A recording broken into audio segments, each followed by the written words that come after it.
It's the last tournament of the season, and yes, I need to get into the top 4 in order to have enough points to qualify for Worlds, so let's go! Over the next 2 days, we will be at SMU School of Law to fight for a spot in the Pokemon World Championships. After a quick registration, we were ready to play our very first game in the biggest Pokemon TCG tournament in Singapore. Nice. It's end of round 3. I am 2-1 up.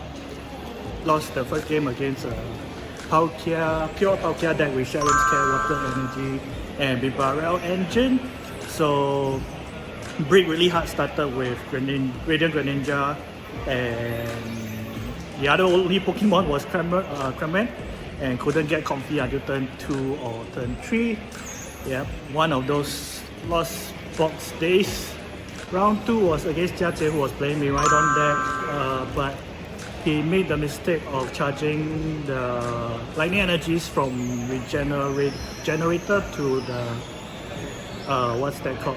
Pachirisu, and then when I escaped roped, he sent the Pachirisu out, so I just used Cramorant to knock it out. That took away 2 energy cards, and then after that just Dragonite V took over to get the remaining prizes, so pretty straightforward. And then round 3 was against Keith, who was playing Palkia deck, very interesting. So he made a mistake by using Irida turn 1, so I had to call a judge, and he was issued a 1 prize penalty, and he started with Palkia V, so I managed to turn 1 going second, use Raikou V to knock it out. He didn't have any other backup Pokemon, and then it was just a matter of taking another prize from his Bibarel, and then when he used his bench another Palkia V, I managed to boss it out for the win. Hello! So we will be playing 8 games today, so after 3 will be 5 more games. Have to really win them all to have a confirmed place in the top 16. That top card is 16. X62 will make me very nervous because I lost my first game and my resistance might not be that good, so on course to win the rest of the games.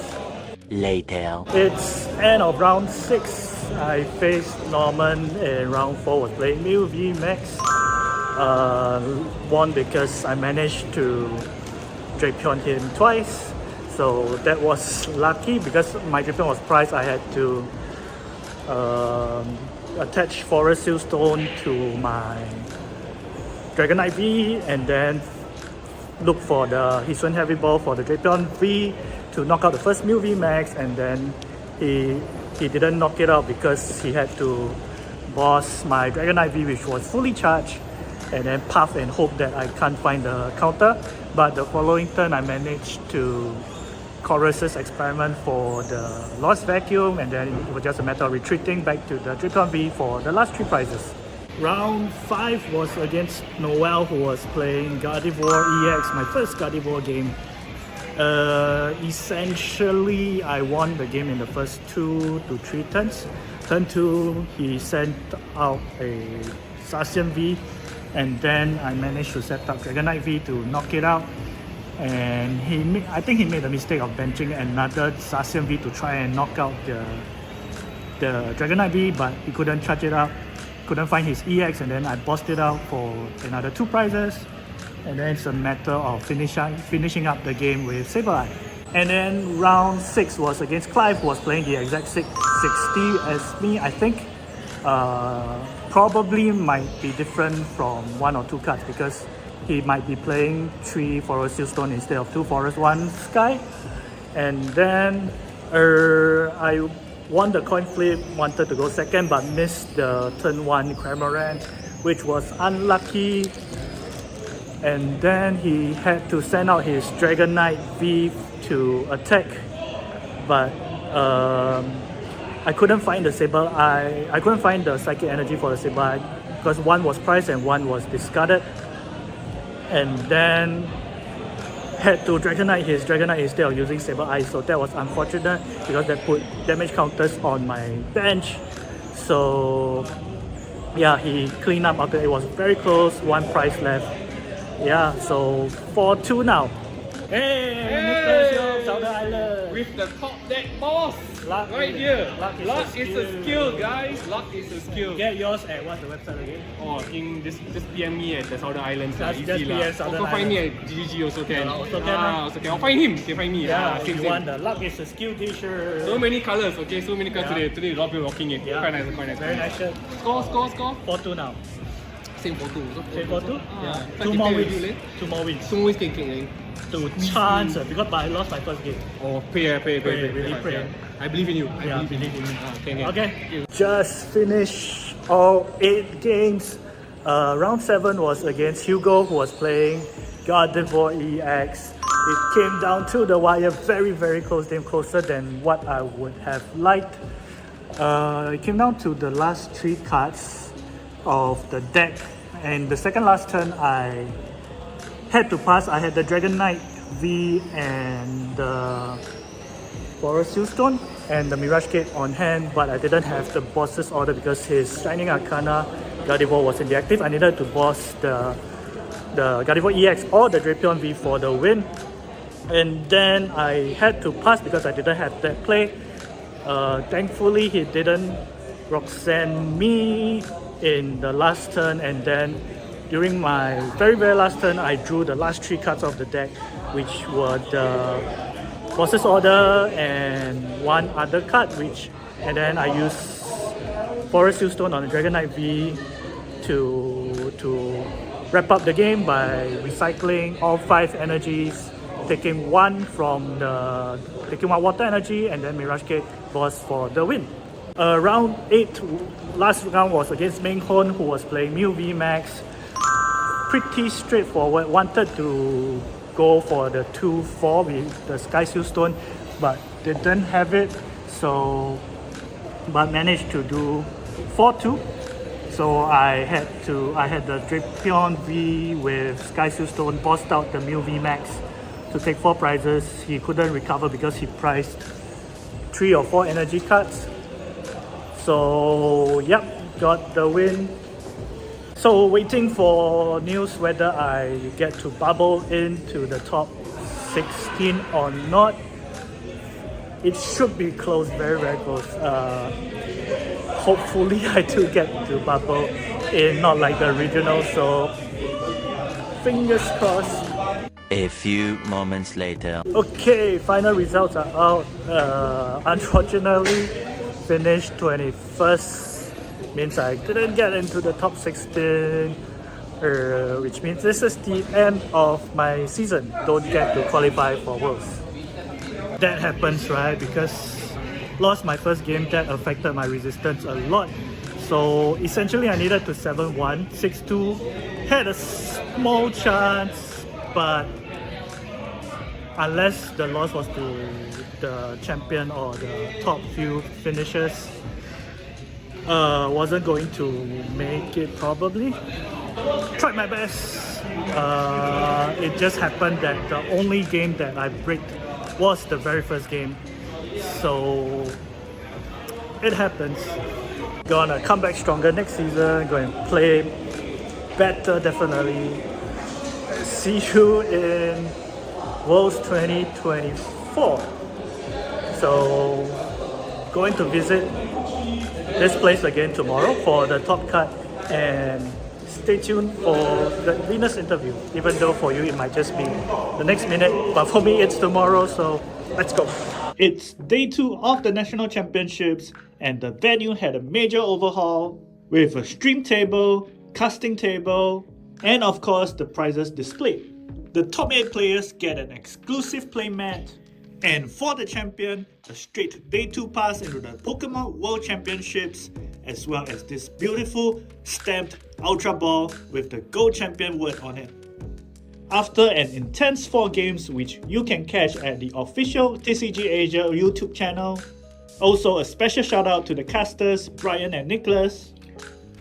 We crowned the top 4 Beyond and Quackho, the runner-up Ryan, and the champion, Dion.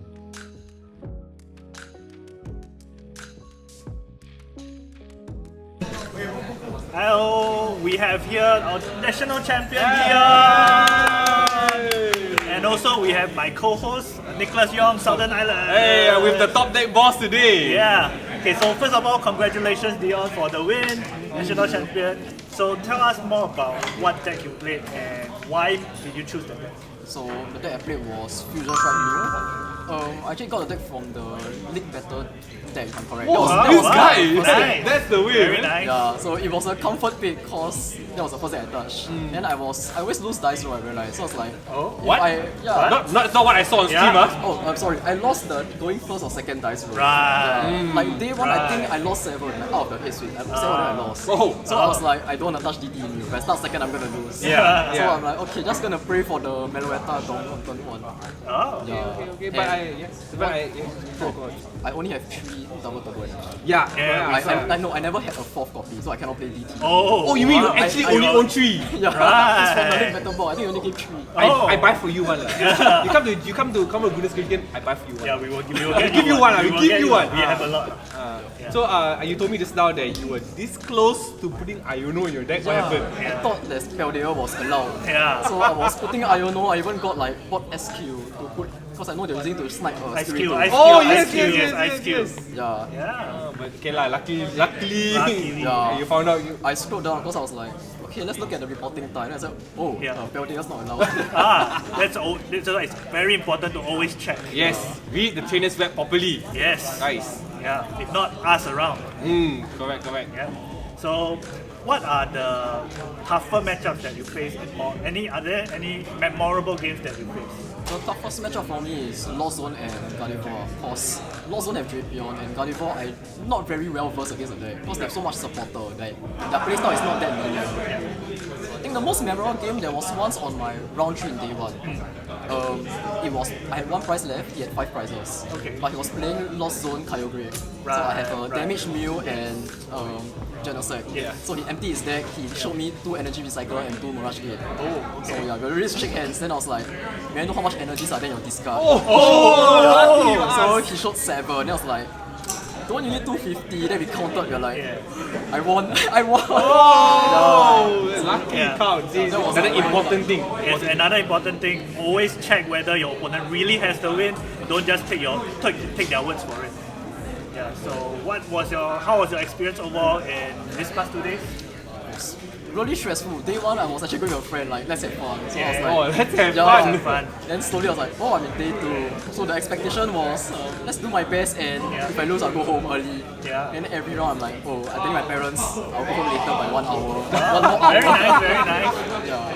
Yeah, he was just telling me that, after this he was going to Mahjong. Oh, really? Yeah, it's actually 7 PM at my uncle's house. He was thinking Oh, about it. you should meet Jeremy from Southern Islands. Also Yeah. a good mahjong player. and he can teach you how to play better. He's a very good I coach. need more guidance. I need more One of the guidance. better coaches. So you told us earlier that you actually from SMU. Yeah, SMU student, so home ground. Home ground. ground, yeah. Okay. So could you maybe tell a bit how you actually started the game, how you introduced to the game, and how you decided to play competitively? So I played Yu-Gi-Oh competitively before this, and I have a friend who collects Pokemon cards, but she doesn't play the game. Okay. So one day she's like, I buy so much packs, but I'm not doing them. Yeah. All these Lugia floating around and stuff. Yeah. Oh, yeah. So we're like, okay, let's play the game. okay. But I didn't know anything. So the standard play is buy a League Battle deck. Yeah. 'Cause, Yeah. that has almost everything. Yep. Then afterwards, I saw Lost Zone. I was like, oh, it's interesting, high skill cap deck. So I bought Lost Zone Tina, and I played for regionals. Okay. I was utterly destroyed. It was 1 win and everything lose. Oh, wow, But that was like my fault. It's like I comfy and I throw away Coral. So I was like, I don't need it. Then next round I'm like, wait, what am I doing? Yeah. Comeback is Yeah, real. so after that I realized, okay, maybe Lost Zone's not up to me yet. It's like not my skill level, so I just went back to Mew. I'm like, Okay. you can't go wrong with Mew. Just Cannot play go it. wrong. Yeah. Cannot go wrong. Sometimes the deck drives you instead. Sometimes, Yeah. yeah. But seriously, I think you needed a little bit of skill in the way you I think the Yeah. cards you pick and all that really showed that you deserve to be here at the top. lah. Agree.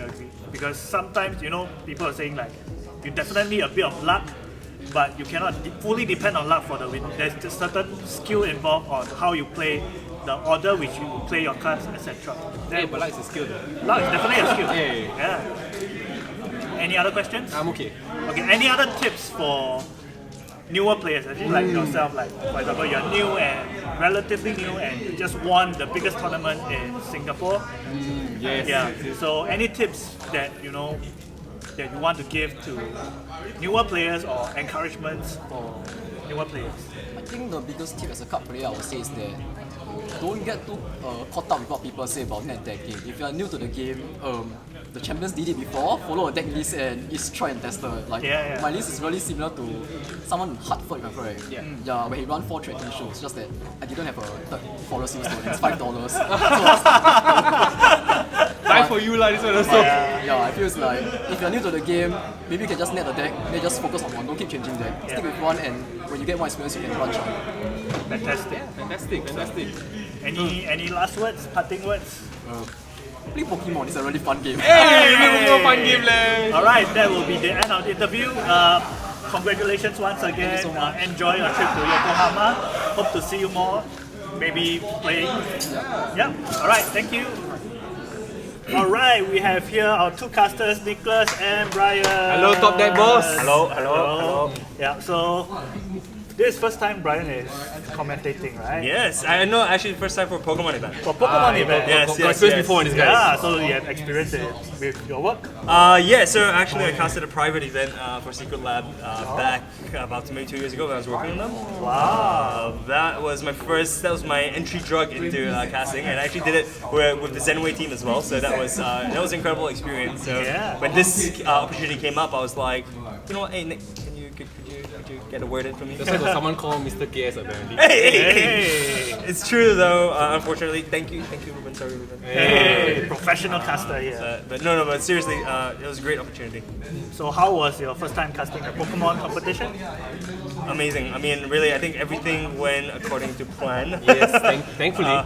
We had a lot of discussions about what we were gonna do. We had a few panic button questions, which we ended up having couldn't find it during the panic moment. We're like, oh, where's it? But we recovered well, and I think so far we had positive feedback so far. So That's good. very happy with that. Let us know if we all do bad or good. Yes, Tell us please. anyway. Honest we need honest feedback. Honest feedback, because we want to do more events as well. Yes. So yeah. Yeah, and of course we have Nicholas. The Southern Islands is here. Yeah, so Nicholas, this is your second Yeah, my major second one event. after the Pokemon TCG Asia English Open. Yeah, so I actually memorized it, so it's like doing very well. very nice. So how was your experience? For me, this event, okay, the first time I did with Juan Cho, so I got a very experienced guy like helping me learn the ropes. But I think with Brian, we've been friends for quite a long time since our first meeting playing Chicken Rice. Yeah. So I think we play around with each other very well. So I'm looking forward to like casting with Brian for more events. Very nice. Amen to that. Yeah. So I remember both of you played in day one. Oh, Yeah. we did play.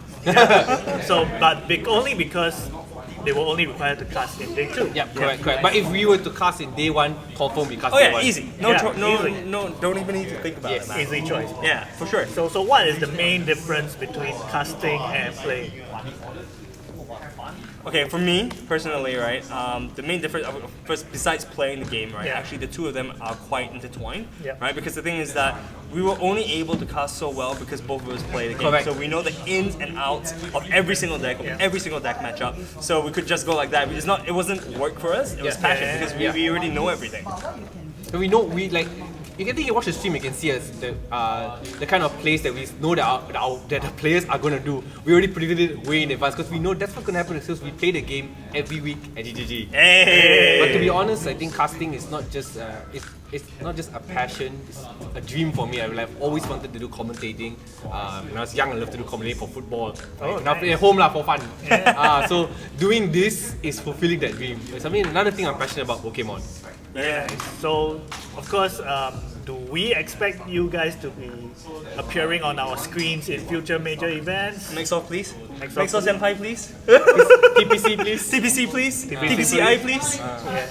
But jokes aside, I think more than happy to appear to do more commentary for future events because both of us are extremely passionate and both of us not only passionate but we're also available to fly, right? So Singapore is just a starting point. At least that's what we're hoping. Singapore is just a starting point, and we're hoping to do this in other countries as well. Whether it be Philippines, Malaysia, Indonesia even. We're on a tag team with all the other casters as well. if you Yeah, can. for sure. And we're more than happy to work with anyone as well. Let's call our fingers that next major events we could have, like even regionals, we could have Yeah. casting as well. So I think that's what players want to see, Yeah. and maybe even day one casting, that would be fantastic. I Yeah. think everyone wants to see the next month's Pokemon TCG Asia English Open Summer, Yep. because it's a big Paldea Evolved event. Yes, So I think a lot of people want to know what that is. It's the largest Asian event outside, I mean, it's before Worlds. Yes, right? correct, So correct, we can correct. see a lot of the meta shake up, we can see how the meta is shaping up, and it's such an important event, right? And if we're able to cast all the matches from day one as well as from day Yeah. two, That'd be fantastic. That'd be fantastic. And I think if we're able to do day one casts as well as day two casts, right? What we can do is also have more casters, right? Yes, Because I think yeah. there are quite a few people Correct. who are passionate about doing things like this, and unfortunately, we can only accommodate for 2 people today. Yeah. But with it's definitely looking forward to working with more casters as well as having more opportunities for people. Yeah. For sure, for sure. And then you can take shifts, right? Yeah, it's Yeah. around. Not gonna lie, towards the end of the Yeah. match, I was know, starting to get like headache. I was slowing down a little. I was like, oh my god, I have to talk for so long. Maybe Mickey can tag in also. Hey. Yeah. Yeah. So speaking of collaborations, are there any casters that you want to work with, or are there any casters that you look up to that you want to work with?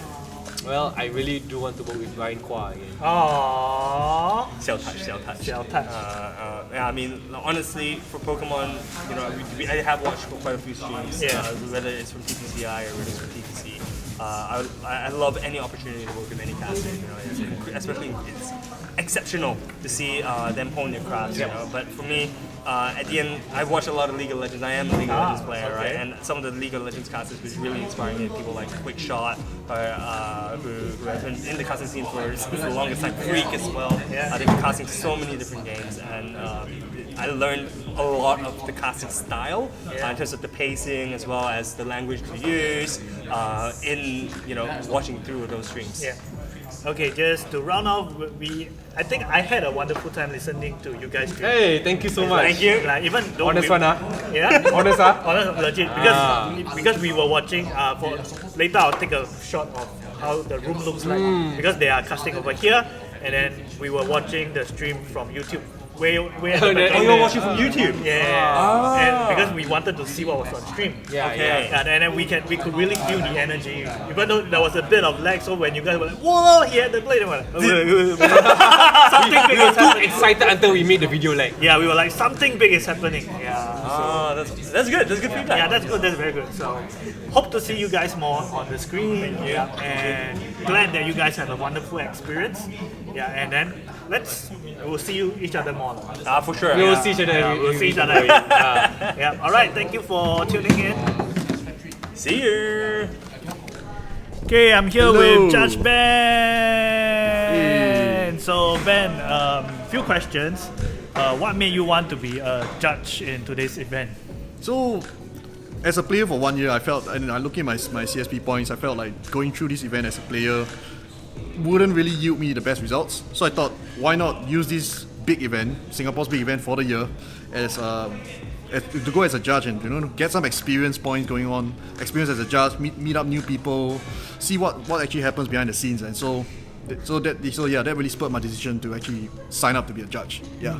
Did the number of packs they give you as a judge help you decide? Honestly, I think looking at the conversation, I think it was the experience that mattered rather than the number of packs. Right. Yeah. Always the experience. Let me know if you believe him. So on a serious note, were there any notable incidents in the past 2 days as a judge? I think, honestly speaking, these 2 days was pretty smooth. While there were some errors, no doubt, this was one of Singapore's Singapore's biggest event. Definitely. Penalties are a little bit harsher, but of course, in my experience as a player for previous events as well, I think these few days was pretty smooth.